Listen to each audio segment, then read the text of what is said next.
We are now going to start chapter 5, which is going to focus on reactions, chemical reactions, which we already went over earlier, the difference between a chemical change and a physical change. So physical change is going to alter the substance a little bit, but it's not going to change its composition. For example, when you get up and you take a shower, that is a physical change.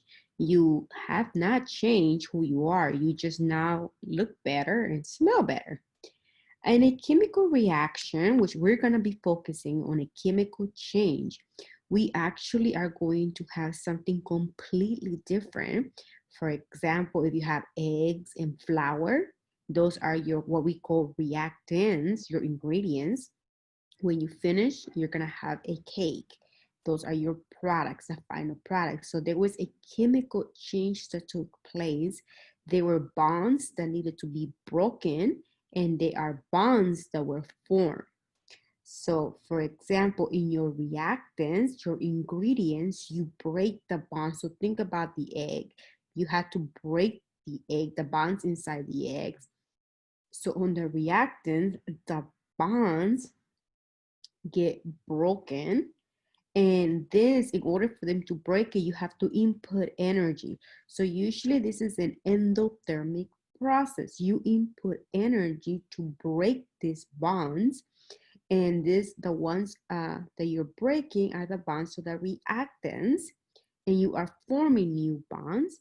And these bonds that you're forming are usually going to generate energy, so they tend to be exothermic. And those are going to be the bonds of your product. Notice here we have a chemical equation. Your reactants, the way we symbolize or we represent chemical equations, you put your reactants on the left and then you put an arrow. That arrow indicates change into, meaning there was a chemical change. And then you have your product, something completely different. Think of this being tomatoes and the other ones being potatoes, completely different. So we are going to symbolize reactants and products. Your reactants, we're going to put chemical formulas, and in your products, we're going to start writing something new. So a chemical reaction is going to use formulas, and you guys already know what formulas are. Like, for example, you start naming hydrochloric acid, nitrogen dioxide, and so on. And we're going to show those chemical formulas to represent your reactants. Those are going to be your starting materials. And then we also are going to use chemical formulas to symbolize your products, whatever is being formed. So the reactants, they're going to be written on the left, and the products are going to be written on the right. Now, in front of every formula, sometimes there will be a coefficient. If it doesn't have a coefficient, that means that it's a number one. Usually the number one, we don't write it. So for example, here are your reactants. This is methane. This is oxygen. According to this, you have two oxygens on the left side. And according to this, you have 2 plus 1. You have 3 oxygens on the right side. Now, so those are the coefficients. Those are called coefficients, um, and they are going to be usually written in front of the formula. The reason why we write coefficients is because we want to what we call balance the reaction. You want to balance the reaction because if you guys recall from earlier chapters, matter cannot be created nor destroyed. What that means is if you started with like 2 oxygens, you need to have 2 oxygens in the product. If you started with 10 oxygens, you need to end up with 10 oxygens on the product. So notice that in here we have 2 oxygens and we have 3 oxygens. So this is not a balanced equation, which is going to bring us to the next topic. The next topic, one of the laws, which is called the law of conservation of mass, states that matter cannot, or atoms cannot be created nor destroyed in a chemical reaction. That means that if you start with a certain amount of the specific atoms, you're going to end up with the same. You cannot create it, you cannot destroy it. So notice here on, we call it, I also call it the T chart. Let me write it how I write it. This is my T chart, and this is going to be my reactants. This is going to be my products. So then I just start putting everything that I have. I have carbon, I have hydrogen, and I have oxygen. Those are the only atoms that I have. And then look at how many carbons you have on your reactants. You only have one carbon, so I put one. How many do I have? Well, my products, I only have one. Hydrogens, I have 4. And then on my products, I have 2 times 2 is 4. That 2 is going to be distributed to the hydrogen and to the oxygen. Then how many oxygens do I have? On here, I have 2, 2O2, 2. And in here, I also have, I have 2 plus 2 plus 2, I have 4. Notice that this equation, it is not balanced. So we're gonna have to later on learn how to balance an equation, but right now we just wanna be able to identify. So the reason why I'm saying it's not balanced is because you don't have the same amount on both sides. So I'm gonna teach you how to balance an equation later on. But before we do that, I wanna show you the symbols that we're going to be using. So for example, if I give you 8Cl and I put in parentheses aqueous, that means that this acid is dissolved in water. If you have an S, that means that we're talking about that compound being a solid. If you have L, it means a pure liquid, and probably the only you're gonna encounter in here will be water. Then G stands for gas. Sometimes you're gonna see this little triangle. That means we're representing heat. So if I write it like this with an arrow and I put the little triangle, that means this reaction takes place in the presence of heat. Going back to balancing a reaction. So in order to balance a reaction, a couple of things that you wanna keep in mind. You can only balance by adding coefficients. These little subscripts that are here, you should never touch them. If you touch the subscript, you're changing the entire formula. So in here, write a balanced equation for propane with oxygen. So propane with oxygen. So that's telling you that this propane is reacting with oxygen to form. It can say form. Sometimes it will say yield. Basically, those are indications that you're putting the arrow. Carbon dioxide and water. So this is how you will write the equation. Carbon dioxide, oops, that's water. The subscripts can never be changed. You do not touch the subscripts, and the subscripts are the small little numbers. In order to balance the equation, you're going to only add coefficients, so the coefficients will be added there. So let me do this. Well, actually, they're already doing it for you. So in your T chart, so if you do a T chart, like I was showing you, reactants and products. So I just start doing a carbon, hydrogen, and oxygen. So my reactants, I have, let me change this. My reactants, I have 3 carbons. And on my products, let me give you the original equation. This was the original equation. I'm gonna write it in red. CH4 plus 2O2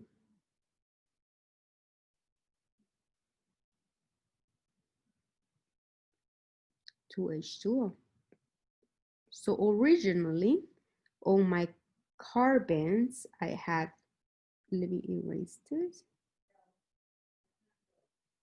Originally, carbons on my reactants, I have 1, and on my products, I also have 1. For my hydrogens, I have 4, and for my hydrogens on my products, I have 4. For my oxygens, I have 4, and in here, I have 3. Okay, so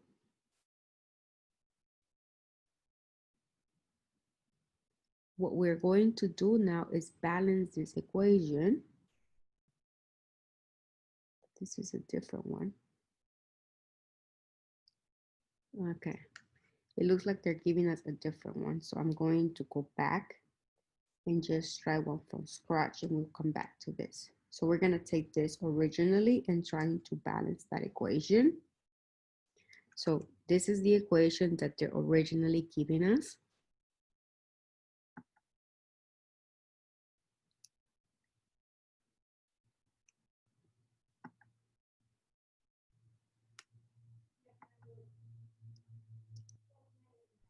C3H8 plus O2 plus H2O. So now we're gonna scrub from beginning because the book gave us a different one. I'm going to do my T-chart, reactants, and products. So here's my carbon, my hydrogen, and my oxygen. So remember, we don't want to touch the subscript. So for carbons, you have 3 carbons, and on my products, you have 1 carbon. For my hydrogens, I have 8 hydrogens, and here I have 2 hydrogens. Then for my oxygens, I have 2, and for my products, I have 3. So they are not balanced. So what I want to do is I'm going to use green. So notice that in here, I have 8 hydrogens on my reactants. So what if I put a 4 in front of water? How many hydrogens do I now have on my product? 4 times 2, I have 8. But be careful because since I put a 4 there, it also affected my oxygens. So now on my products, instead of having 3, I have 6 oxygens. 2 plus 4. So now notice that I have 2 on my reactants, oxygen. What if I put a 3 in front of oxygen? Now I have 6. Okay. And for my, but notice that now I have 3 carbons on my product or reactants, and I have 1 on my product. So what if I put a 3 here in front of carbon dioxide? So now I have 3 carbons, but that messed up my oxygen. So I'm gonna change colors. That messed up my oxygen. So now on my products, I have 6, 7, 8, 9, 10. I have 10 oxygens.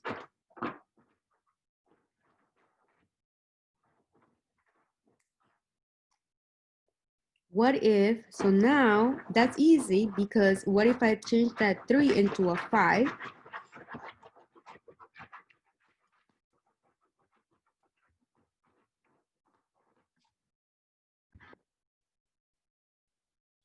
So now if I put a 5, that gives me 10 oxygen. So I'm going to rewrite the equation so you guys can now see that it is actually balanced.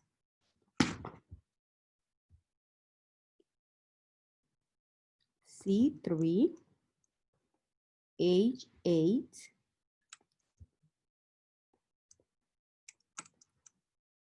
plus 5O2, that gives me 3CO2 plus 4H2O. And if you look and you count the atoms on each side, you will realize that you have the same amount of carbons. So carbons, it's gonna be 3, and here you have 3 carbons. Hydrogens, you have 8, and then 4 times 2 is 8.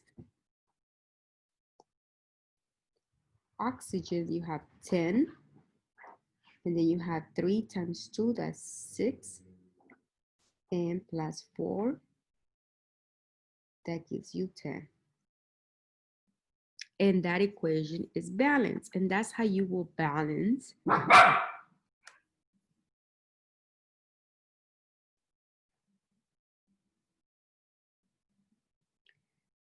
So moving on in here, which I realized that they had given us a different equation, so this doesn't include it. Notice what they're doing here is they are giving us the equation, and what they're saying is that you have 3 carbons. It's pretty much what we did. So it gives us 3 carbons on here. So what they do on the reactants, so what they did is they put a coefficient 3 on the products to be able to make sure the carbons are going to be balanced. So now your carbons is balanced. Next, they had 8 hydrogens on your reactants, and in order to make 8 hydrogens on my products, we put a coefficient of 4.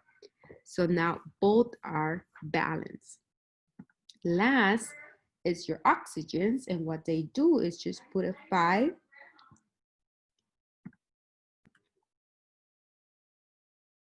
So what they did is they put a 5, and that gives us that we have 10 oxygens on both sides. So I did that for you guys, but the book kind of just breaks it down a little more. And we'll do some practice problems if you guys need another way of balancing. But pretty much the main thing for this is make sure that you only are adding coefficients. And I'm gonna give you a little tip. If you have an atom that is by itself, such as oxygen, always leave it at the end. I didn't do that, but you should always leave it at the end. And then when you think that you are done balancing an equation, you always want to check. Notice in here, we have 3 carbons. In here, we also have 3 carbons. Now, in your reactants, you have 8 hydrogens. And in my products, I have 4 times 2, that is going to be 8. Last, we're going to check your oxygen. 5 times 2 is 10. 3 times 2 is 6. 6 plus this 4, it gets distributed to the oxygen 2. Then you have 10 oxygens on both sides. Always want to make sure you check your work. In general, when you're writing a balanced equation, you want to make sure your first key is to write the equation using the correct formulas, which means you have to know the names. Because if you put CO instead of CO2, that makes a huge difference when you're balancing your equation. Make sure you count the atoms on the reactants. So sometimes you want to make the T table that I told you, the reactants and the products. So you want to line all your atoms that you have. Always use coefficients only to check that you are balance your equation properly, and then go ahead and final check your reaction. So for example, here, state whether the atoms of each element, state the number of atoms on each of the reactants and also on the products. So for example, in here, if we look at it for A, how many phosphorus do we have? So they want to know how many atoms you have on each. So for here, for phosphorus, you have 4 on the reactants. I'm gonna do a T table. So reactants and products. So for phosphorus, you have 4. And for bromine, you have 12. For, in this case, for the products, you have 4 phosphorus. The reactants, you also have 12. So that means this equation is balanced. Let's do the same thing with the second one. For aluminum, so I'm gonna do a T chart. Aluminum, iron, and oxygen. Reactants and products. Aluminum, I have 2. Iron, I have 2. Oxygen, I have 3. And for my products, I have 2. And for my iron, I also have 2 irons. I have 2 irons for my products. And for aluminum, I had 2. For oxygen, I had 3. So this is already balanced. Here's your answers. For some reason, the table kind of lower. And here is the answer for the other one. And the equation, let me write it because I don't know what happened to it. It's going to be 2 aluminum solid plus iron 3 oxide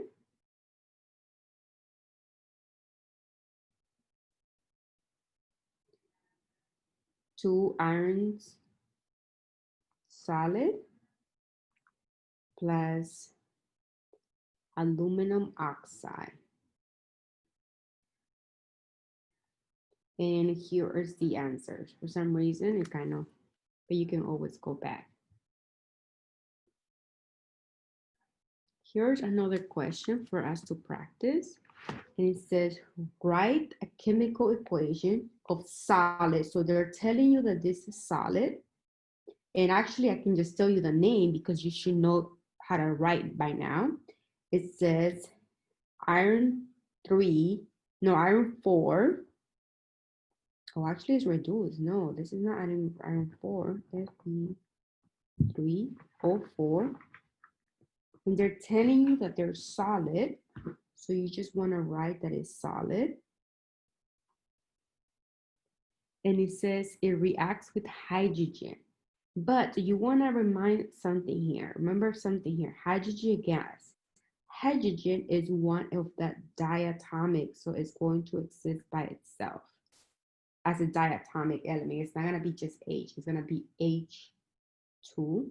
So plus H2, and it's telling you that it's a gas to produce.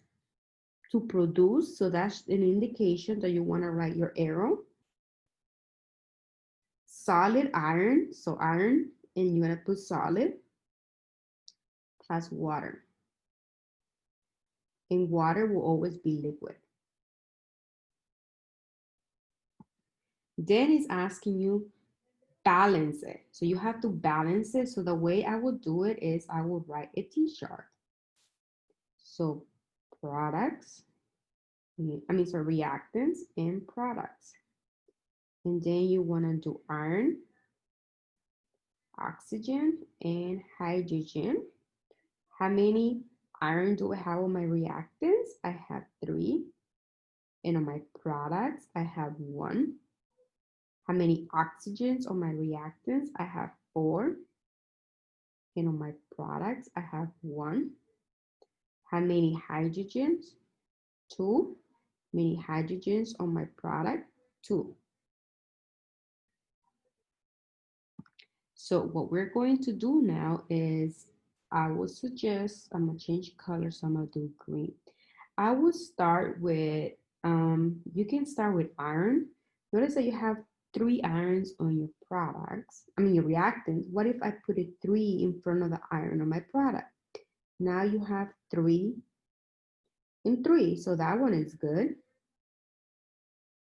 What if I have 4 oxygens and 1 oxygen, and so I'm going to go ahead and make sure I put a 2. If I put a 2 here, Now I have 2 oxygens, but I want 4. So I should not put a 2. I should put a 4 because I need a 4. So if I put a 4 here, now I have 4 oxygens. But be careful because when I did that, I have 4 oxygens. So this is balanced. But then now my hydrogens change. I have 4. So now this went to 4. I can look at my reactants and I see that I only have 2 hydrogens. So if I put a coefficient of 2, 2 times 2 is 4. So now check everything. This is balanced, oxygen is balanced, and hydrogen is balanced. Always want to double check that everything is balanced. And then we're done. So here's the answers. So first we want to write the equation. So we want to make sure that you write the equation. So in here, the one thing you have to remember is that hydrogen is an diatomic atom. So it exists as H2. So if you don't remember that, you would have got that wrong. So first, notice that we did a T table, and this is what we started with. So they're not balanced except for the hydrogens. But what we did is we put a coefficient in front of iron, and we put a coefficient in front of water, and then we count everything, and you're gonna see that everything now is balanced. So I want to talk about balancing polyatomic ions, which by now you guys have memorized. So when you are using polyatomic ions, when you're balancing, notice if your polyatomic ion is in the reactant and if it's in the product. So for example, if I was to balance this and I was to do my T chart, I'm gonna do it differently. I'm gonna do it in blank piece, and then I'm gonna have you guys see the answer that they have. So if this is the equation,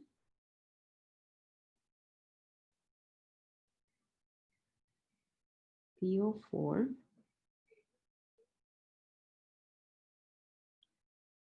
plus Mg02,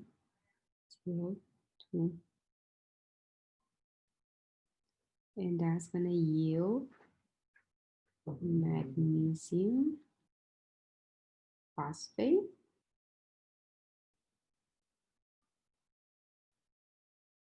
and plus sodium chloride aqueous. So now what I'm gonna do is pay attention to a polyatomic ion. In this case, you should recognize that it's phosphate. So when you have a polyatomic and you have it in your reactants and you have it in your products, when you do your T chart, I think I'm gonna rewrite this.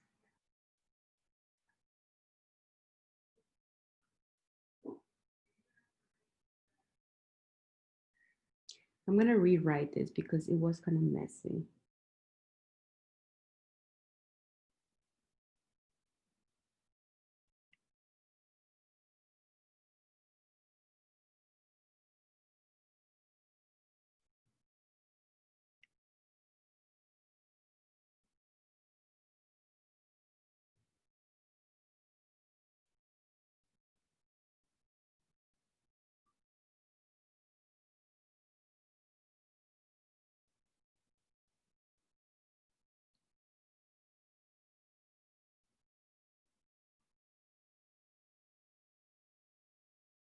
Okay, so I realized that I have a polyatomic here, phosphate, and I also have it in my products. So when you have polyatomics like that, the easier way to balance an equation is to leave the polyatomics together. So when I do my T chart, I will do my reactants and my products. So notice how I'm gonna divide it. I'm gonna do sodium, but notice that I'm gonna put phosphate. Then I'm gonna do magnesium, and I'm gonna do chlorine. And the reason why the phosphate is together is because it appears in your product. If it did not appear in your product, you actually have to break that polyatomic. So now let's check. So you have three phosphates, no, sorry, three sodiums on your reactants, and you have one sodium in your products. You have one phosphate in your reactants. That two applies to everything in the parentheses. So you have two phosphates in your products. You have one magnesium in your reactants and three on your products. You have two chlorines and one chlorine in your product. So what you're going to do is, I will say, let's go ahead and balance. Where do we start? We can balance our phosphates. You have one magnesium. Okay, so you have two phosphates in your products. Let's go ahead and, I'm sorry, you guys, I can put them away. Let's go ahead and change colors. And I'm gonna try to balance my phosphates. And the way I'm gonna do that is by putting a 2 in front of this whole compound. So this 2 applies to the phosphate and it applies to my sodium. So now it gives me, on my reactants, I have 2 phosphates, but because I put a 2, it also changed my sodium. Now I have 6 sodiums in my reactants. So what I can do is put a 6 to change my product, sodium chloride. So I will put a 6 in front of sodium chloride. That changes this to 6. But because I put a 6 in front of sodium chloride, that also affected my chlorine. So now I'm going to have 6 chlorines on my products. Then what I can do is I can put because I have one magnesium on my reactants, if I put a 3, now that gives me 3 magnesiums. And it's also gonna give me the 6 chlorines that I was talking about. We need to do that. And now it looks like everything is balanced. You always want to double check your work. So I'm going to rewrite it.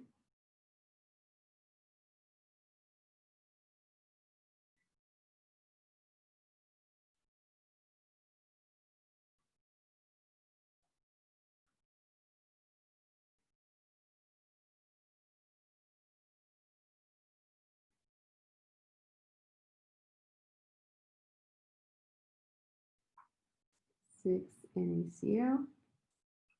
And it looks like I have 6 sodiums, 2 phosphates, 3 Mgs, 6 chlorines and 6 chlorines. And it looks like this equation is now balanced. So notice first, this is what they gave us. And notice what they're doing is they're keeping your phosphate together. You have 1 versus 2 phosphates. So what they'll do is you're going to manipulate change coefficients in order to balance your equation. And when they do this, you end up with a balanced equation. So they added a 2 in front of sodium phosphate, and they added a 3 in front of magnesium chloride, and they added a 6 in front of sodium chloride. I'm going to give you a chance for you to try to balance this equation. This is the arrow. For some reason, when I play it on my iPad, it messes it up a little bit. So in this case, notice I see you have a sulfate, so I will keep this together. Here you have 1 sulfate, and here you have 3 sulfates. That's the only polyatomic ion that they give you.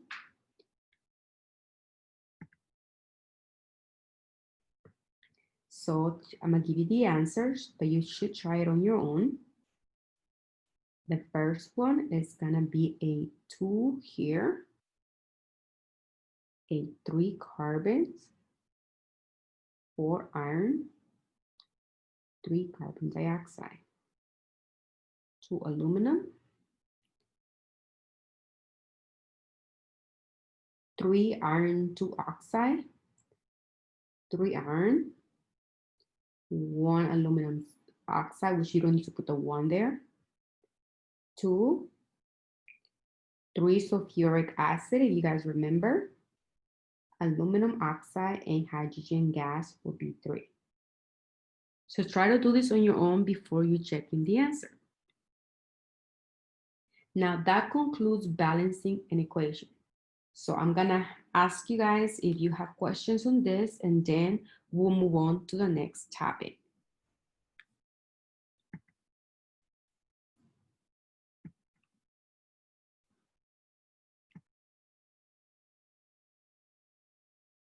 We are now going to be talking about the different types of reactions that we have. We have a combination reaction, which means things are being combined and getting something and forming something new. Decomposition, single replacement, double displacement, oxidation reaction, which we're going to cover later on, and acid base, which is going to be covered in chapter 9. So let's start with combination reactions. Combination reactions just means that you're adding 2 or more elements to form a new product. For example, here we are adding 1 element, magnesium, and we're adding another element, oxygen, to form magnesium oxide. So a general way to looking at it is A plus B equals AB. So it's a just simple elements combining into one product. Here we have sodium, which 1 element, chlorine, 1 element to form sodium chloride. Here we have a polyatomic ion plus water, simple, to form your sulfuric acid. So these are combination reactions. Notice here we have magnesium, and you have your oxygen, and it gives you magnesium oxide. Simple, 2 different elements combining to form a compound, a single element. So simple to compound to make something more complex. A decomposition reaction has to do with the opposite. You have a compound and you want to split it into something simple. So AB, it's going to be split into A plus B. So here we have mercury 2 oxide, and it gets split into mercury and to oxygen. Here we have potassium chlorate, and it gets decomposed into potassium chloride and oxygen.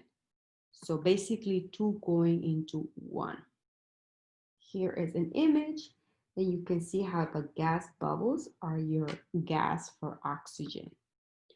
Those are your combination and your decomposition reaction. The most common that you're going to be looking at is going to be your single replacement. That means you're replacing something. Basically, you're swapping. Notice here you have AB and you have plus A. So what's going to happen is this A is going to flip with the B, you swapping them. Notice here we have a real reaction. We have zinc and hydrochloric acid. So what happens is that this hydrogen and this zinc are gonna swap, and the zinc is gonna take the place of the hydrogen, and you're gonna generate hydrogen gas. Now this is iron and copper sulfate, copper 2 sulfate, and what's gonna happen is you're gonna swap. You're swapping the iron with the copper. That will be considered single displacement. When one partner, there's a single swap. Notice here, zinc, this is the reaction, and the hydrogen gas, those are the bubbles that you see. then you have your double displacement. That means you're doing double swap. Notice in here, this cation came with this anion to form your sodium nitrate. And then notice what happens. This cation came with this anion to form silver chloride. So they swap that this in here, you know that this is the cation because this metal is the one that carries a positive side, and this is the anion. So this cation gets together with the anion, and this cation gets together with this anion. So they're swapping. There is a double. The positives get with the cation of this of the silver nitrate is gonna get with the anion of sodium chloride. So it's gonna be swapping. They both switch partners. So here you have A and B and C. So A represents the cation and C represents the cation.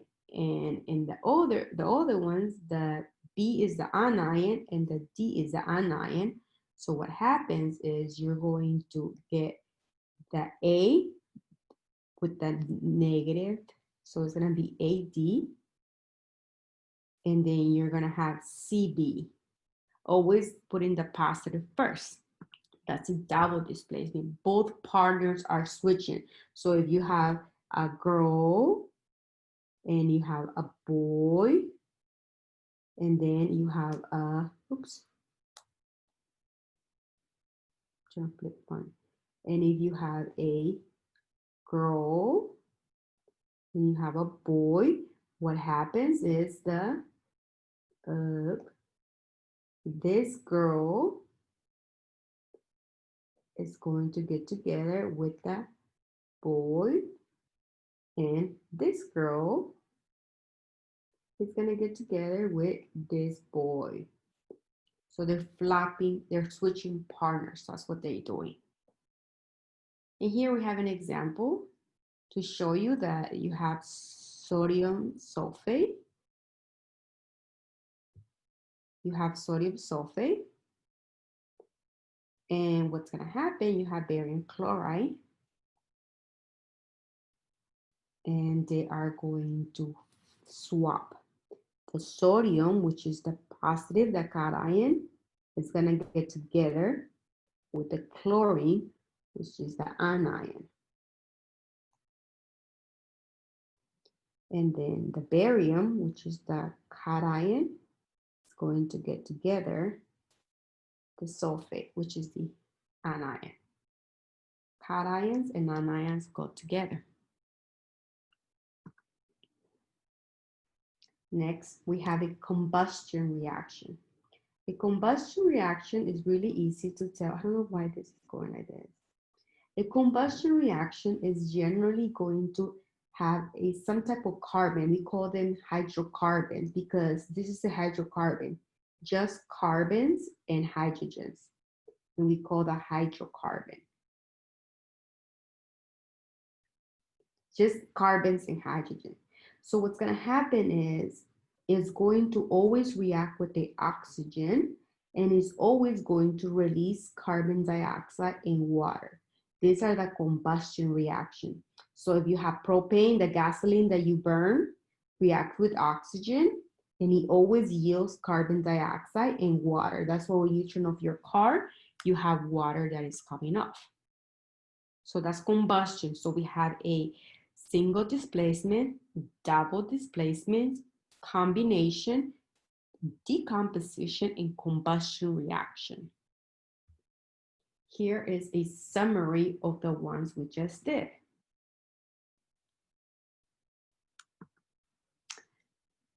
The next topic is a little bit more tough, and that was going to be your oxidation reactions. For your oxidation reactions, one of your atoms is always going to get oxidation, is going to go to oxidation, which means it's going to lose electrons. In general, metals likes to get oxidized because they like to lose electrons. Reduction it's going to be those that like to gain electrons. Most of the time, it's going to be non-metals. Redox reaction is basically a process that they occur together. In a reaction, one of your atoms is going to lose electrons and one of your atoms is going to gain electrons. They happen at the same time. This is why it's called oxidation reaction, oxidation reduction reaction, or easier, redox reaction. Redox involves the transfer of electrons. So we're dealing with transfer of electrons. Now let's look at this. When an atom is by itself, so for example, this, we will say that the oxidation state, the charge is 0. But sometimes, for example, here, in this reaction, we see that zinc, here is the zinc in your, the zinc went from 0, so it's by itself. It went to 0, and then it went to 2 plus. That means that it lost 2 electrons. So because it lost 2 electrons, we say that it got oxidized. Notice that copper went from 2 plus and it went to copper 0. So when it doesn't have anything above it, means it's 0. So it went from 2 plus, it went from 0. So that means it got reduced. It lost electrons. Another way that I like to kind of just reduce, to me, it looks, the way I memorize it is this way. If the charge goes up, that means it got oxidized. If charge goes up, it means oxidation. And in here, look, it went up from 0 to 2 plus. It went up. That means it's oxidation. If charge goes down, that means reduce. Notice here, it went from 2 plus to 0. It went down. So that means oxidation. Oxidation means loss of electrons. Reduction means gains of electrons. Notice here we have, so when it doesn't have anything by itself, is 0, is neutral. So here it went from 0 to 2 plus. The charge went up, meaning it lost 2 electrons, is oxidation. Then copper went from 2 plus to 0, means it gained, right? Because electrons have a negative charge. It gained electrons, so that means that it got reduced. When we are writing them, we write it in what is called a half reaction. Basically, we're looking at one at a time. Notice how we write oxidation. The electrons that are being lost, we put it on the product side. Notice how we write half reaction reduction. The 2 electrons that were gained got put in the reactant side. And that's how we represent oxidation and reduction reactions. Notice here, so this is oxidized and this got reduced. There's 2 more terms you have to remember, and this is what makes it easier. If zinc got oxidized, that means it's the reducing agent. Always the opposite, reducing agent. Always the opposite. If copper got reduced, that means it's the oxidizing agent. Oxidizing agent. Always is going to be the opposite, always. So zinc is acting as the reducing agent. Why? Because zinc is the one that causes for copper to gain the electrons, to become reduced. So zinc is the reason why copper got reduced. So it's the reducing agent. Copper is the reason why zinc got oxidized. So therefore, it's the oxidizing agent. So they're always going to be the opposite. If zinc is being oxidized, it's going to be the reducing agent. If copper is reduced, it's going to be the oxidizing agent. Notice here we have oxidation reactions, 0 to 1, it went up, right? So it got oxidized. 0 to 2 plus, it went up, it got oxidized, meaning it lost electrons. -1 to 0, it got oxidized. -2 to 0, it got oxidized. Because 2 times 2, 4. This is the reducing ones. Notice that when we reduce, it means you're gaining electrons and we're putting them on the reactant side. Here's another example. Neutral, that means 0. So it went from 0, and in here, how do we know that it was Fe3 plus? Well, it goes back to, again, our finding our charges. This whole compound is equals what? Is equals 0. How many oxygens do I have? I have 3. What is the charge of oxygen? -2. How many ions do I have? Plus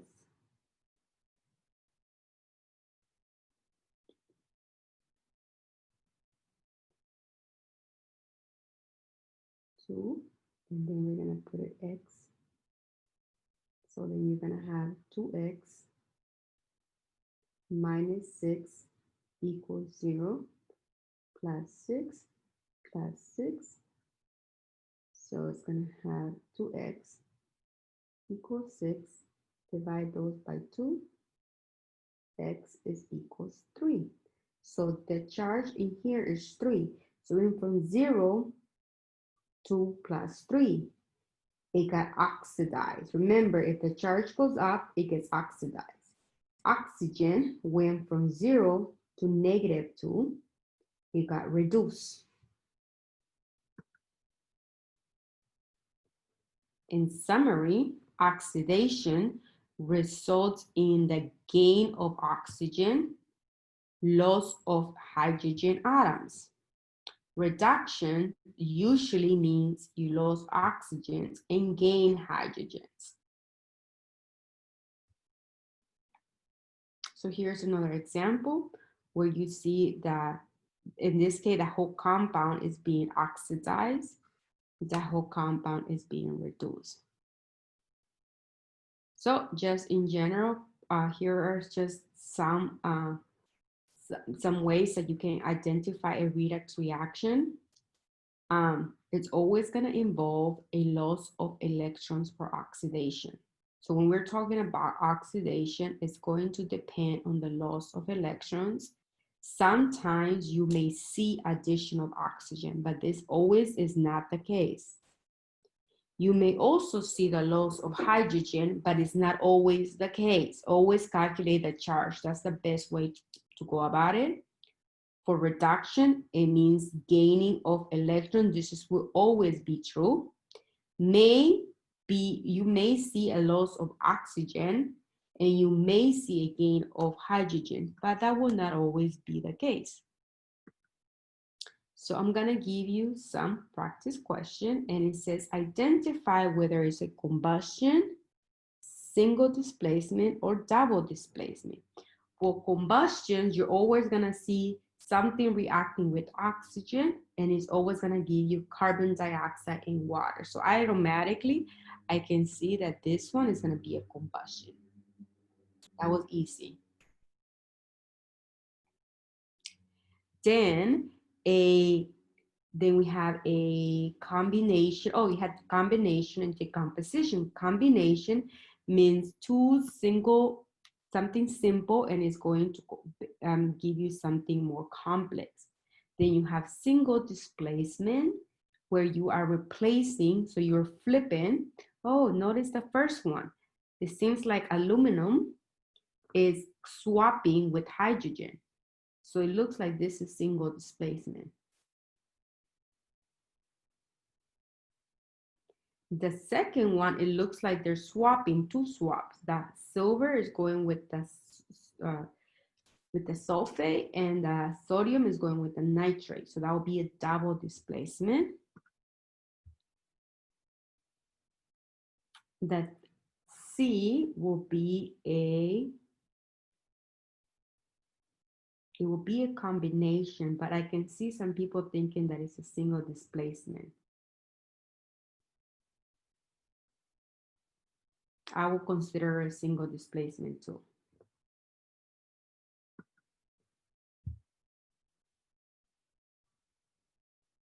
Here are the answers.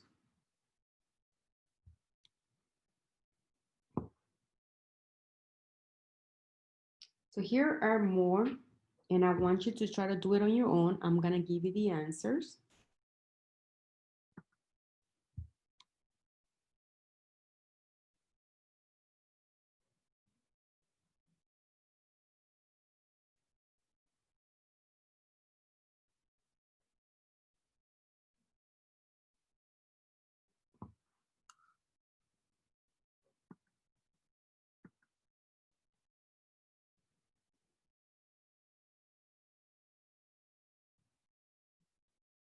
And we can go over it together.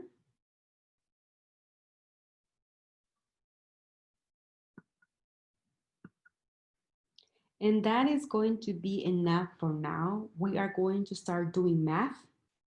So I want to make sure that you guys understand the reaction before we do some math. So that should be enough for us to discuss tomorrow.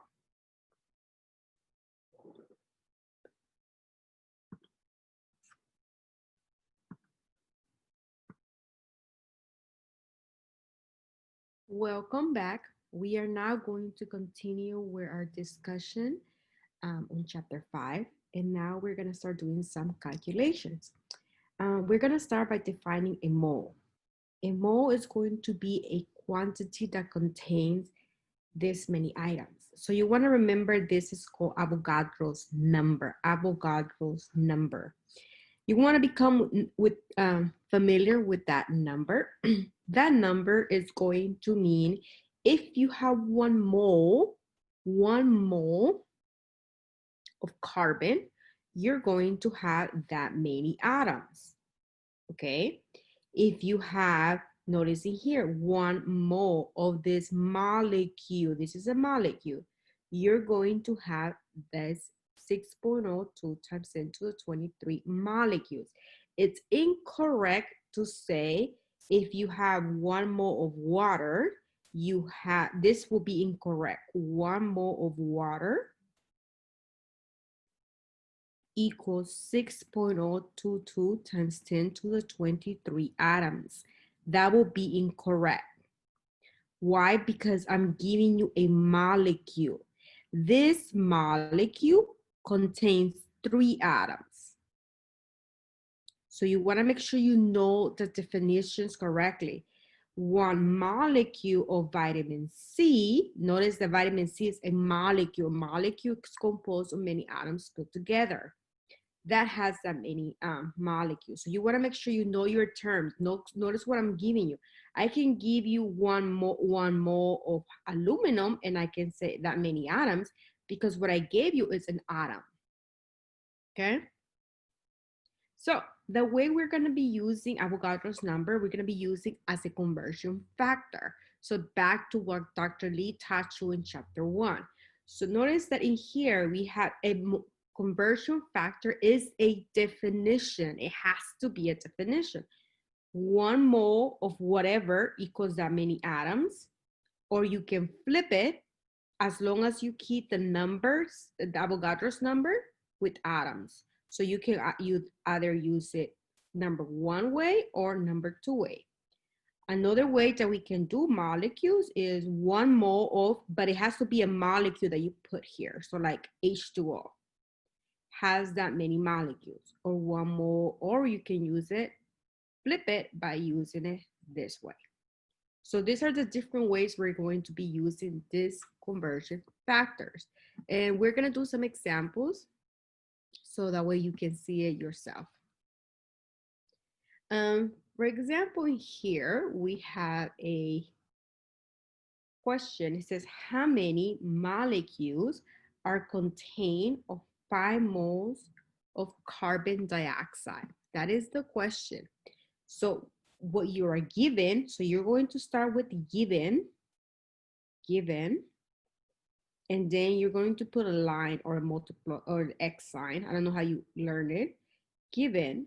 And remember that you want to put given at the bottom because they have to cancel. And desire, or what you want, at the top. So I'm giving you a molecule. I'm giving you 5 moles, but I'm giving you a molecule. So what you're going to be able to do is set up this problem. You always start with what is given. And then you have 2 possible conversion factors that you can use. You can use the first one that I'm circling or the second one that I'm putting in a circle. In this case, because you are giving moles, you want to make sure you put moles at the bottom. So giving with the same unit. So in this case, since I gave you moles, you want to use number 2. You want to put moles at the bottom. If you use number 1, you won't be able to cancel moles. In order to cancel, they have to be opposite, top and bottom. So what you do now is you include, and you need to know how to put this number on your calculator. So you can do 6.022, and then you're gonna hit a button that is EE23, okay? So what you do is you take 5 times this number, and then you're going to have your final answer, which is 30.20 times 10 to the 23rd power. This is not scientific notation. You wanna convert it to scientific notation, and because you move the 1, 23 will become 24, and this will be your correct answer. So you wanna make sure you cancel your unwanted units. Let's give you another example. Well, let's wait for now. Let's continue. So here, another calculations that we're gonna be doing will be formula weight, or sometimes they will do it as mass, atomic weight. They'll use all of these words, and it's pretty much the sum of the atomic weights. And the atomic weights is what you're going to find underneath the symbol on your periodic table. We already went over that. Of the atoms in a compound reported in the atomic mass. And the unit, when it says atomic weight, the units are going to be AMU. When it says molecular weight, the units are gonna be grams per mole. And we're gonna do both. Just, you calculate it the same way, it's only the term. For example, if it says calculate the formula weight of this compound, how will you do it? Well, that compound has 1 atom of iron, it has 1 atom of sulfur, and it has 4 atoms of oxygen. What's the next step? The next step is you're gonna look in your periodic table. These numbers comes from your periodic table. So what are you gonna do? You take the atom times the mass that you get from the periodic table, and you get the answer. You do the same for sulfur. 4 times 16 is 64. To calculate the formula weight of this molecule, you're going to add 55 plus 32 plus 64, and you should have the final answer. Because it said to find the formula mass, your unit is going to be AMU. How would that be different? How can I word it differently? If it said find the molecular weight, you will do the same thing, except the answer will be 151.92 grams per mole. Just the terminology changes. Okay, so it can say molecular weight, or it can say molar mass. Actually, we're gonna probably use more molar mass. That's gonna be the more popular one that you're gonna use. molar mass. Oops. So molar means mole. Mass means grams. So moles, grams per mole. So molar mass, this is the one that I was telling you, is the mass of 1 mole of any substance reported as grams per mole. So if I say what is the molar mass, your unit will be grams per mole. If I say what is the atomic weight, the unit will be AMU. Notice that it doesn't change. It's just the terminology. Molar mass equals grams per mole.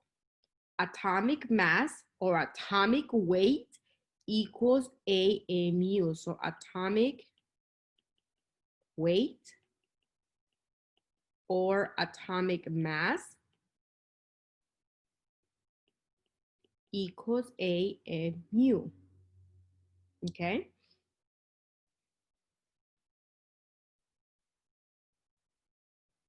Moving on, we can use molar mass as a conversion factor because a conversion factor is a definition. And it is true that 1 mole of water has 18.02 grams. How do I know that it has 18 point?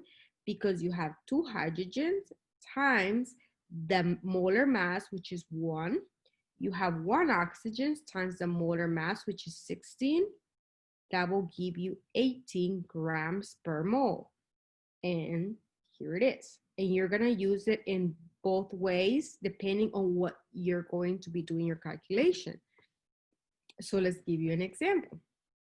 How many moles are present in this many grams of aspirin? And they're giving you the molar mass, but you should practice how to get the molar mass. So how you're gonna do it? You have 2 different conversion factors that you can use. 1 or 2. Well, because you are given 100 grams, you wanna put grams at the bottom and your desired unit at the top. So which one makes sense? 1 or 2? 2, right? Because that way you're gonna put 180.02 here and 1 mole at the top. See? So then you're gonna take 100 times 1 divided by 180.2 and you will have the answer in your desired unit, which is your moles.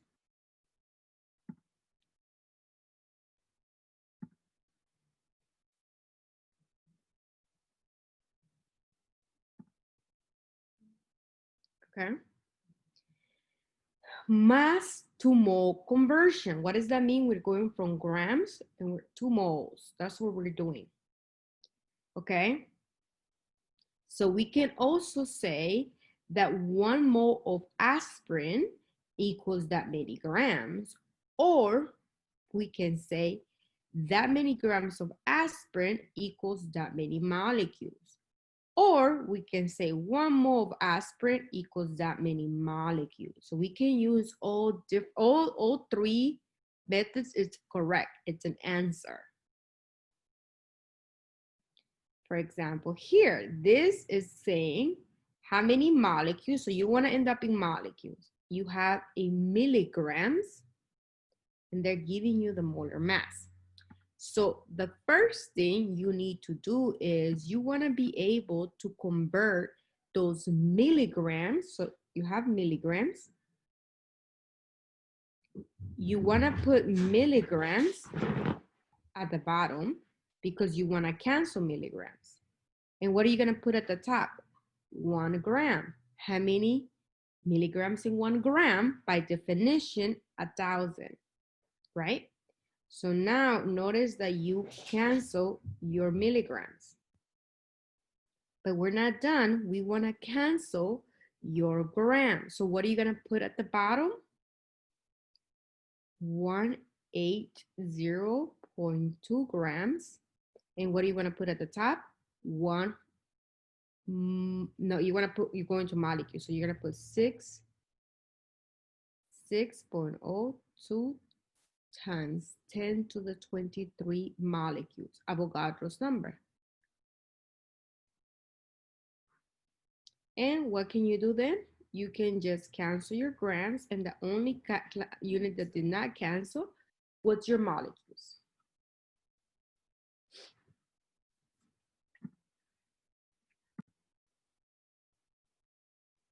So you guys can see that you have the different conversion factors, and basically it's just manipulating to see what you always want to cancel top and bottom. So you want to cancel the units that are given to you, and you want to make sure that on top you remain the units that you desire.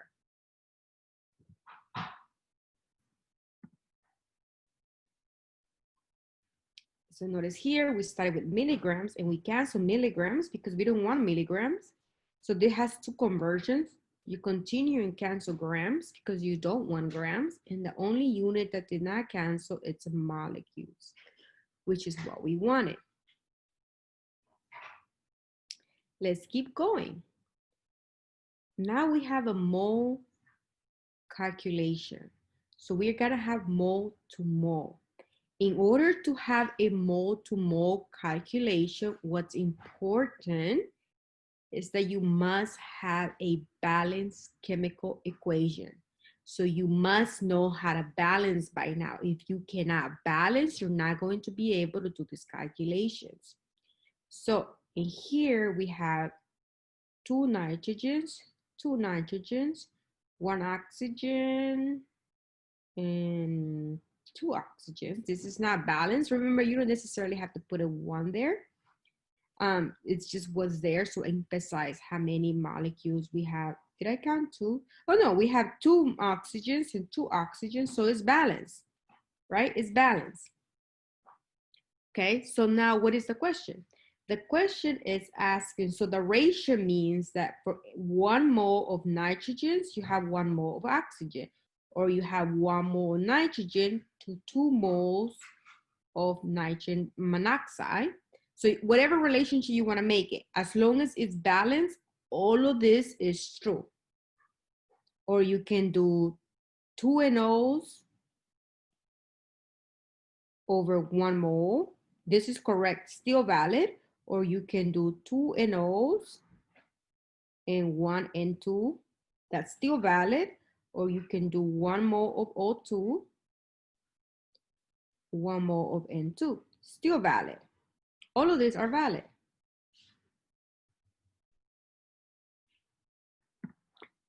So when we convert, this is a mole to mole conversion.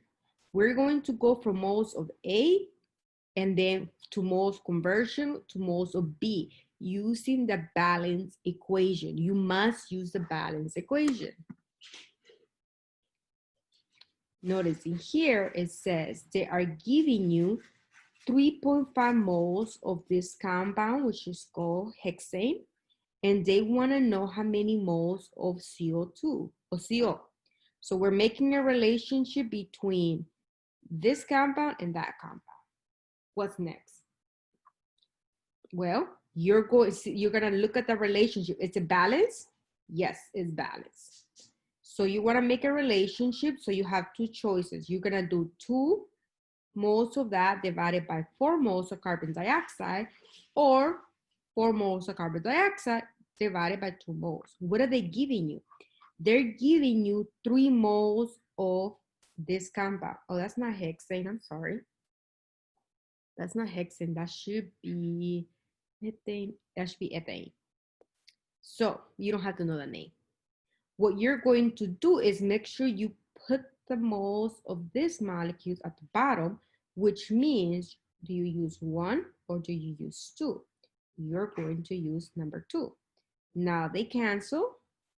So what are you going to do? 3.5 times 4 divided by 2, and that should give you your final answer. Here we have a study check. And we said, consider the following equation. A mole-to-mole fraction for H2 and N2.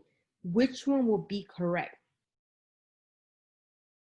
H2 and N2. Which one would be correct? Well, 3 N2s, nope, that's automatically incorrect. 1 and 2, yeah, there's 1 and 2. 3 moles of H2, this looks correct. Let's look at the a third one. 1 and 2, yeah, 2 moles of H2, incorrect. So this is the truth answer. Now, before ammonia and H2, let's look at the first one, 1H2, nope. What am I looking? I'm looking at that balance equation. And then let's look at ammonia, 2H2, 2NH3, correct. And this is correct. Let's double check the third one, 3N2, nope, incorrect. Here are your answers.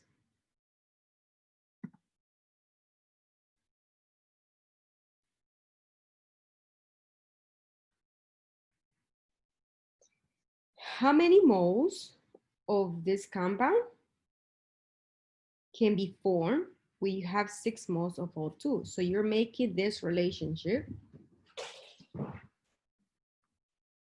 So now we're gonna start with what it's giving, which is 6 moles of oxygen.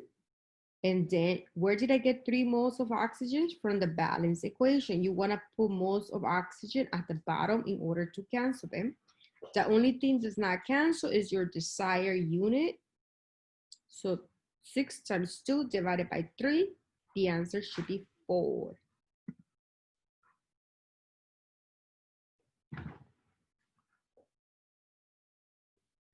Here we have some problems, which I want you to try by yourself.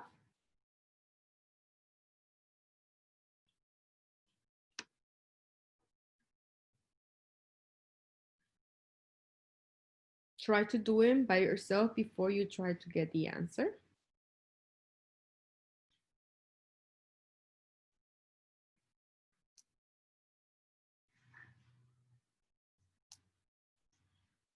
Okay, so now it's gonna get a little bit more advanced, where we are actually going to go from most of the reactants to most of the products to the grams of the product. So we're doing 3 conversions. So here you're gonna use the mole to mole. So that means you're gonna use the balance equation.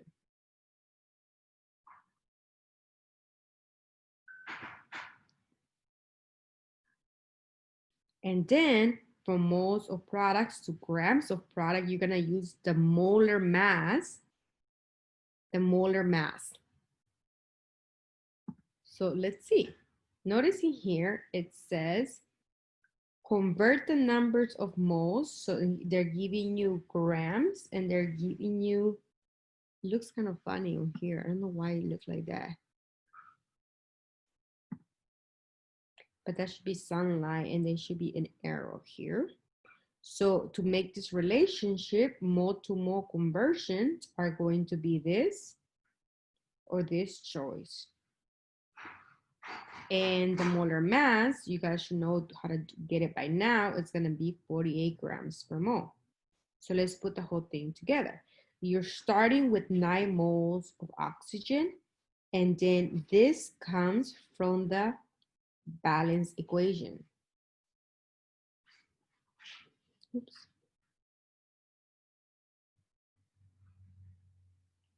In the balance equation, I'm gonna write it at top. It's gonna be 3O2, 2O3. So notice that this, for every 2 moles of O3, there's 3 moles of O2. Now my moles of O2 cancel, but you want grams of O3. You don't want moles of O3. So you're going to do moles of O3 at the bottom, and at the top, this is the molar mass of O3. And that should give you the answer. If you do 9 times 2 times 48 divided by 3, your answer should be 290.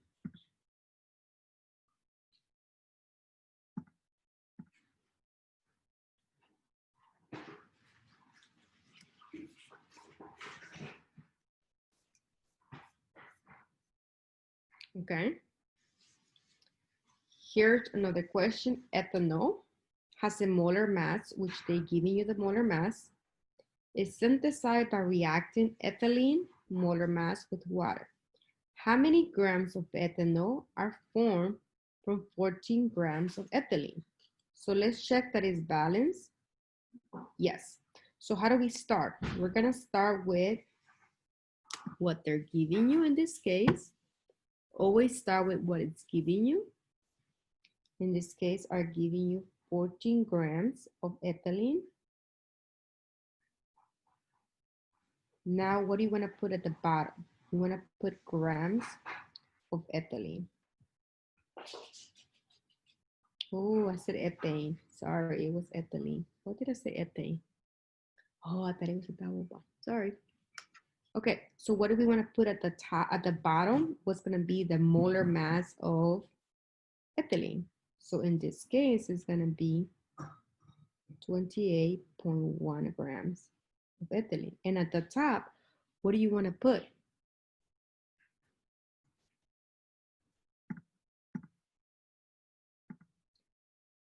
You want to put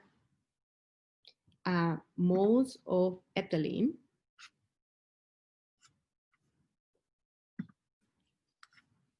You want to put moles of ethylene.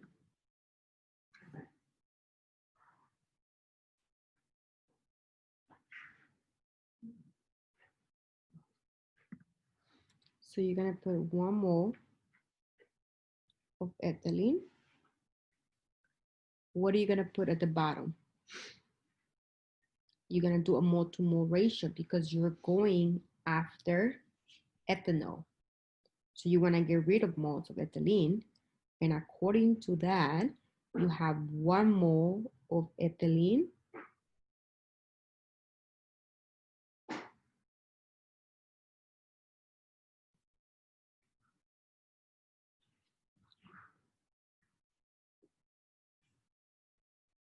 Should be the 4.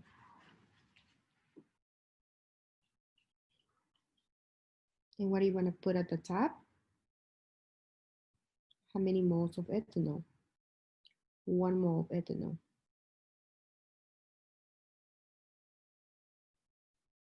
You don't want moles of ethanol.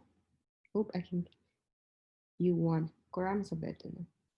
So 1 mole of ethanol equals the molar mass, which is going to be 46 grams. Notice that your moles of ethanol cancel. And then the only thing that's not cancel will be your grams of ethanol.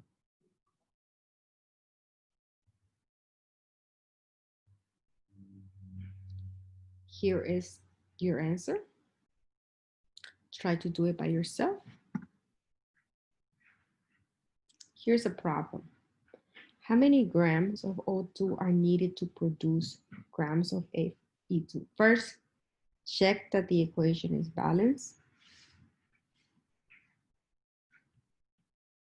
Then start with what is giving. So they're giving you grams of Fe2O3. And you're trying to produce grams of O2. So what are you going to put at the bottom? Grams of Fe2O3. And at the top, 1 mole Fe2O3. Then what are you going to do? You want to cancel moles. So you're going to put using the balance equation, 2 moles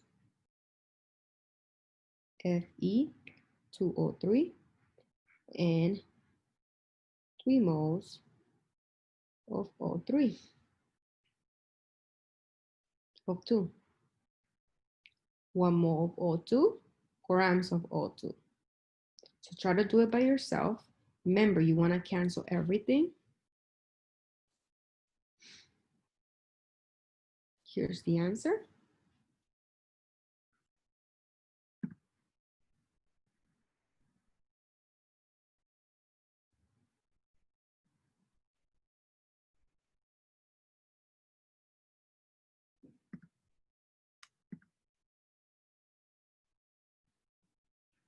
Here's another question.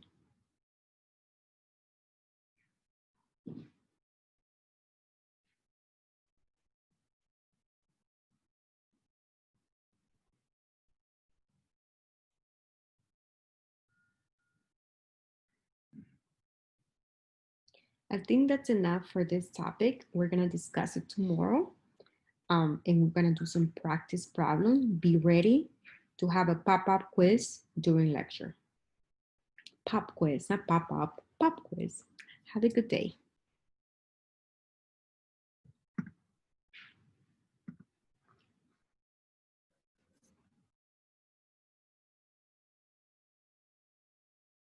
Welcome back. We are going to end this chapter and we are going to start talking about percent yield. So percent yield, it's something that it's your product that you get when you finish doing a reaction. So think about when you finish cooking, the percent yield will be how successful were you at creating something like baking or so we have a term what is called theoretical yield. So let's say that you had enough ingredients to make 10 pancakes. So that will be your theoretical yield, will be the amount that you expected to produce based on the ingredients, based on the reactants that you have. In our case, will be based on our balanced chemical equation. Then we also have your actual yield. The actual yield will be whatever you actually created. Like, you know how sometimes you burn things or one of the pancakes, I don't know, fell and you have to like drop it. So the actual yield is the amount that you actually isolate, you actually produce at the end. In order for us to calculate a percent yield, we actually are going to need the actual yield and we're going to need the theoretical yield. The calculation that's going to be done in order to calculate a percent yield, you know, percent means 100. So we're going to take the actual yield, the amount that you actually produce, divided by what was expected, the theoretical yield to produce. So let's give you an example. So here is your balance equation. Now, in this balance equation, you're going to have a limiting reactant. What that means, it's either going to be A or B because those are your reactants. The limited will be the one that you have in less of. So think about in here, you have 3 bolognas, and then you have 1, 2, 3, 4, 5, 6, 7, 8. So you know that a sandwich is composed between two eggs, two pieces of slices, 2 slices of bread, and a piece of meat. So because in here you have 2, 4, 6, 8, you have enough for 4 sandwiches, right? However, you only had 3 pieces of meat.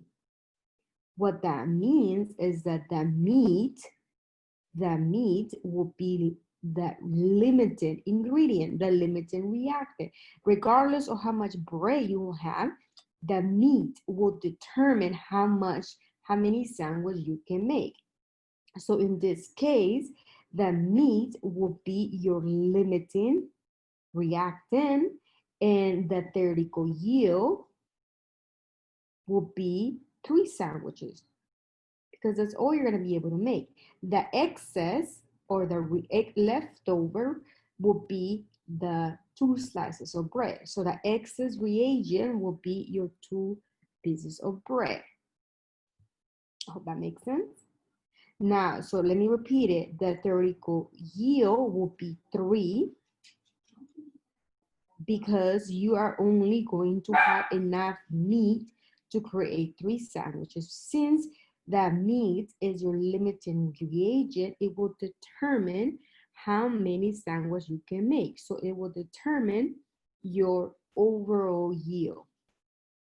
So here, notice that we have a chemical equation, and the equation seems to be balanced.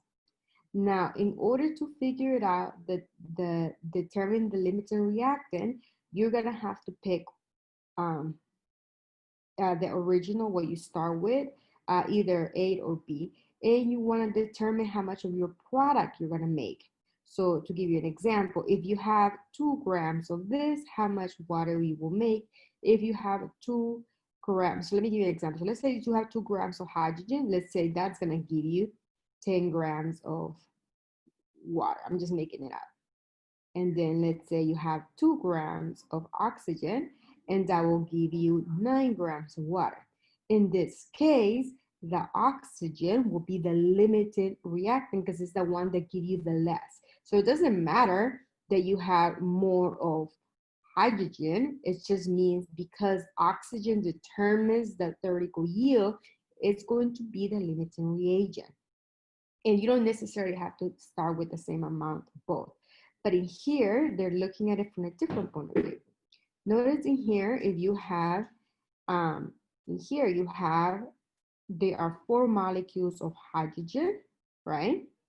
And then in here, you don't know the amount of oxygen that you are giving. So based on those, you can actually figure it out, do some math, and you are going to figure it out which one you have less of and figure it out the limiting reagent.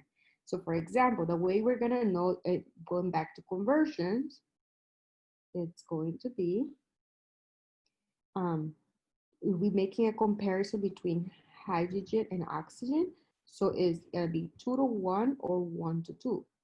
In this case, the reason why we're going to be able, we wanna cancel hydrogen. So we're gonna use 4 molecules. So this is what they're starting, okay? They are starting with this. They are starting with this. It doesn't mean that we have 4 initially. No, they're saying you have this to start with, okay? Doesn't matter the amounts that you take. You have this with to start with. How much water can you generate? How many molecules of water you're gonna generate if you have 4 molecules of H2? So if you have, so I can give you any number. This was given. This is given, okay? This is taken from the balance equation. And what it's saying is that if you have 4 molecules of H2, you're going to be able to generate 2 moles of O2. You can't just look at the equation and determine whether it's the limiting or the excess. You actually have to do some math in order to do that. So according to this, it says that you're going to generate 2 molecules of O2.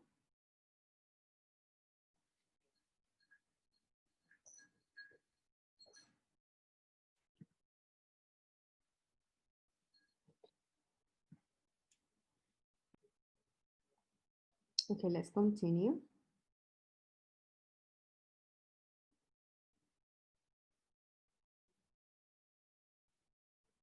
Okay, so in general, when you do calculations, you're gonna have to analyze and figure it out if you have which one is the limiting reagent and which one is the one in excess. And we'll do some examples a little bit more because I feel like it's a little bit confusing the way the book introduces it.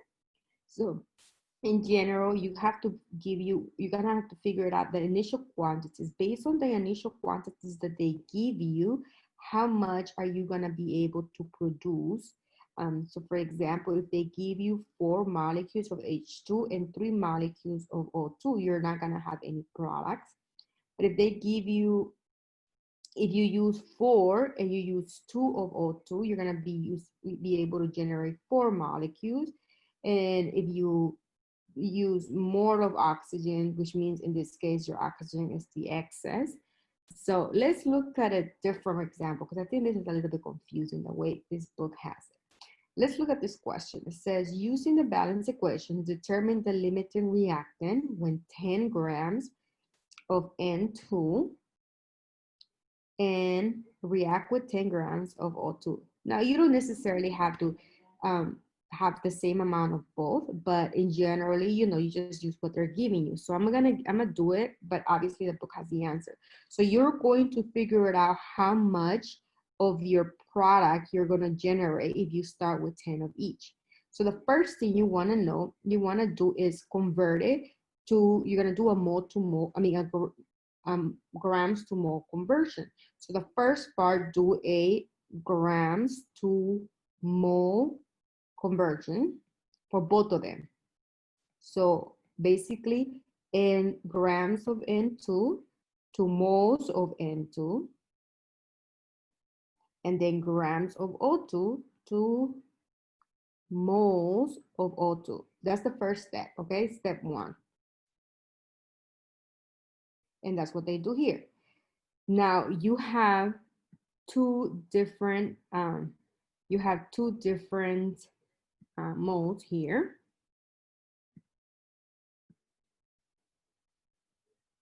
So once we have, what it's saying is that this is how many moles of each do we have to start with.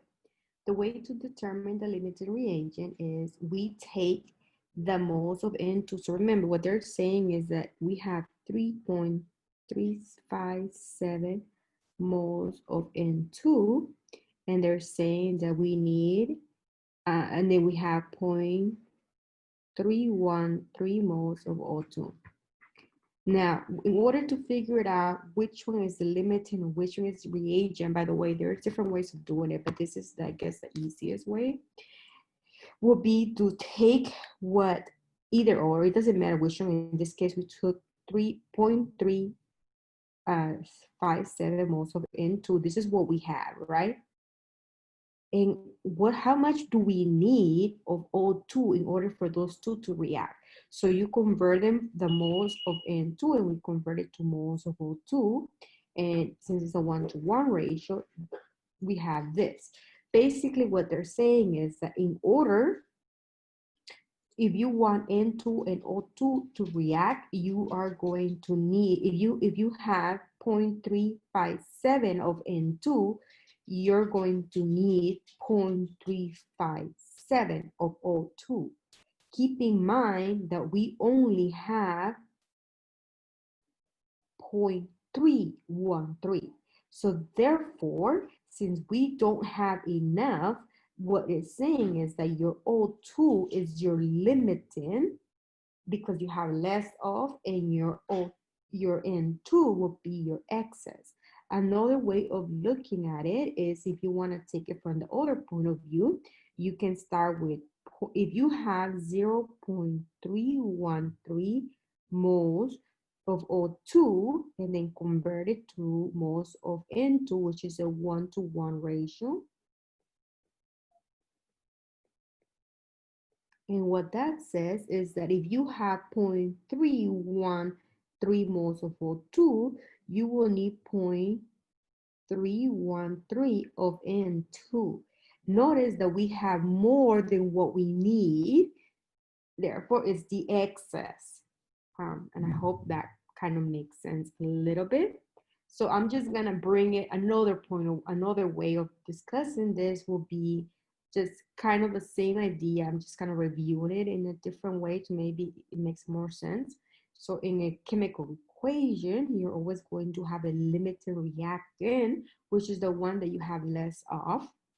And it will, you need to, the limiting reactant will determine how much product you can make. The limiting reactant will determine your theoretical yield. Okay? It will determine, so you need to know which one is your limiting reactant. And then your actual yield will be the ones that you actually produce, that one that you actually generated. So let's go through an example, different kind of example, same idea. So if you have, this is the recipe for making pancakes, but this specific recipe will only generate 5 pancakes, okay?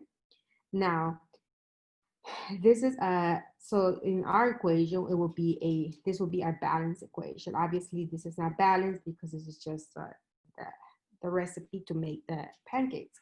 Now, if you have 3 cups of flour, 10 eggs, and 4 baking powder, 4 teaspoon baking powder, how many pancakes can you generate?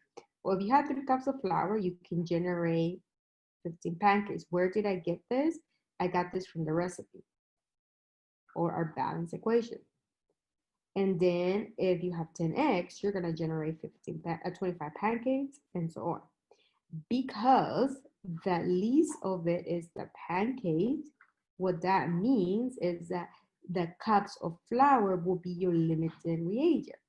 So limiting reagent will be the flour, which means it's going to, the theoretical yield will be your 15 pancakes. But let's say whoever was cooking dropped a pancake and burned 3 pancakes.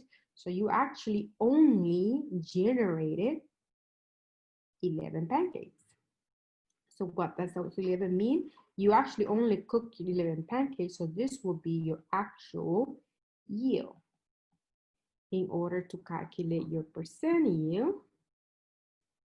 you will take the 15 that you cooked divided by the theoretical yield. I'm sorry, the 11 that you cooked divided by the theoretical yield, and that will give you 73%.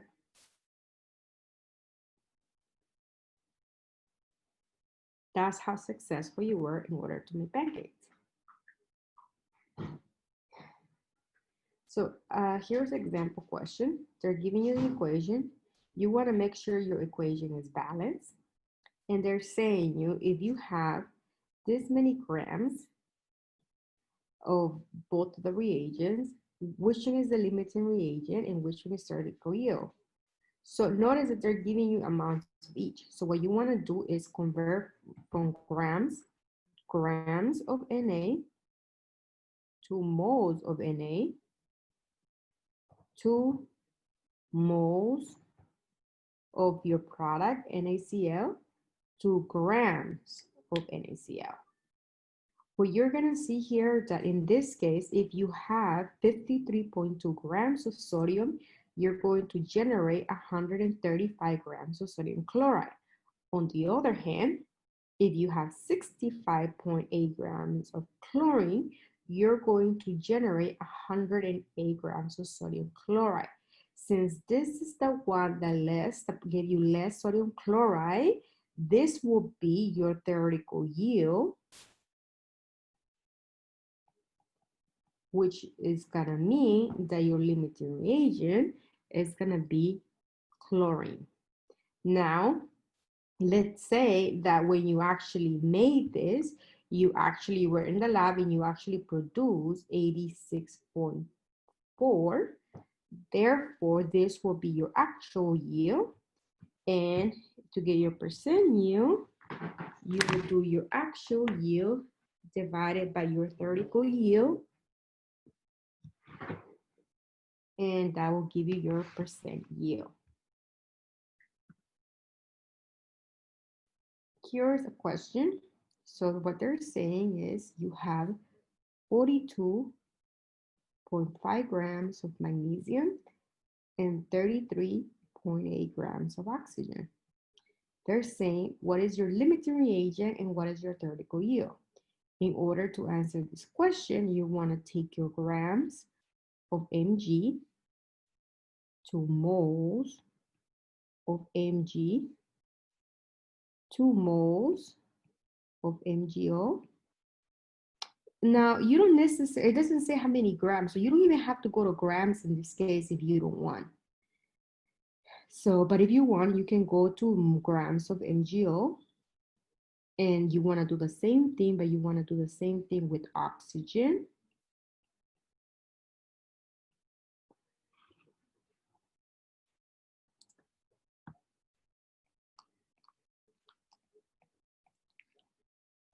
Two grams of MgO.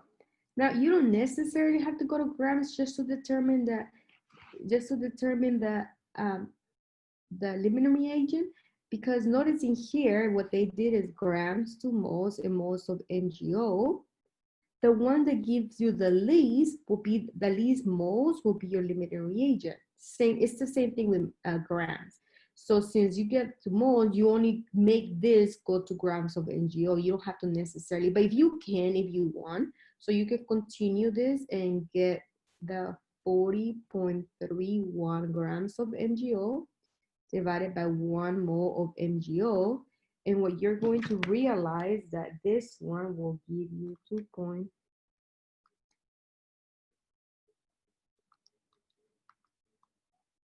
It will give you 85.15 grams of MgO. Notice that in this case, the one This is less. So this is gonna be your theoretical, and this will be your limiting reactant. In order to find your percent yield, you're gonna take, notice that it said that it generated, the question says that it generated the yield. So the yield, this is your actual yield.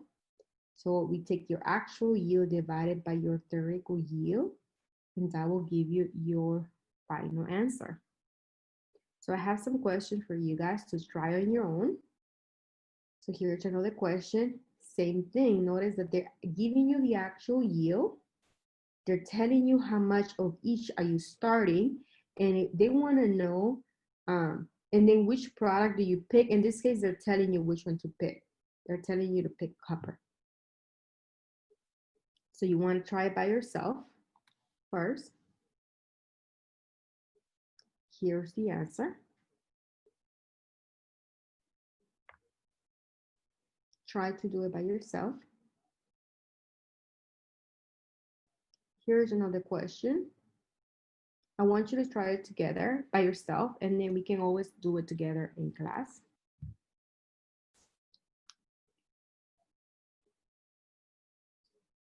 Why is H2 the limiting? Because this is the less amount. What that means is that H2 is the limiting reagent. And here's one last question.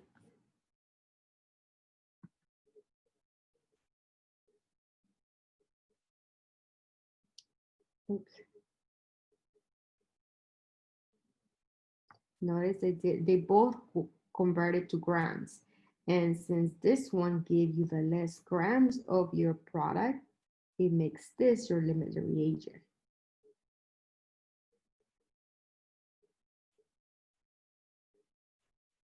Another question. So this is all practice for you guys to try to do on your own. And here's your last question. And here's your answer. We could always do this together, but the whole point of me putting it at the end is so you can practice it on your own, and we can get together and do it together. But it's very important that you try it on your own. That's the only way you're gonna learn. Okay, so that completes this chapter, and I'm gonna start the next chapter, but this should be enough for us to have a discussion later on. Have a good day.